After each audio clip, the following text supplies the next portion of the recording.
Alright, welcome back to Cruise Control. My name's Eric, and today we talk about the brand new EV coming out of Nissan, the Ariya. Let's talk about that right now.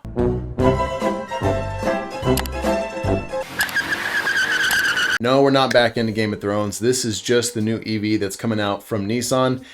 Yes, this is going to be better than the Leaf, which is pretty low bar. I remember being at the San Diego Auto Show years ago when the Nissan Leaf was first coming out, and they talked about recyclable materials. It was blue with a light colored interior.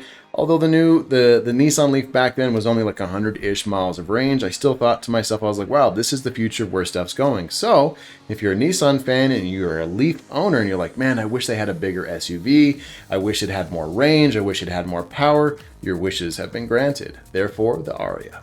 The Ariya is going to come with an 87 kilowatt hour battery pack. In the front wheel drive model, it is going to make range up to 300 miles of range. That is awesome. I love seeing that 300 miles of range.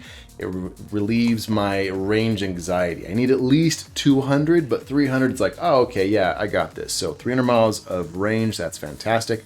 With all-wheel drive, that does drop down to 265 miles of range, which still not bad. Again, 250, I feel better. So, 200, whatever.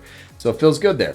Pricing, so a little bit more than I thought it was going to be. I thought this was going to be more of like a starting at $40,000 price. This is starting at $47,000. So a little bit more expensive than I thought it was going to be, but it is a little bit bigger as well. So I guess that's okay.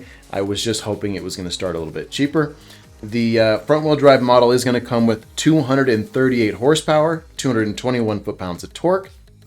0 to 60 time Nissan is claiming 7.2 seconds. No, thank you.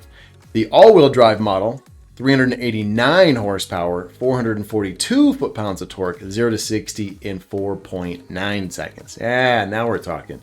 Give me all-wheel drive, give me 265 miles of range, and get me there in under 5 seconds.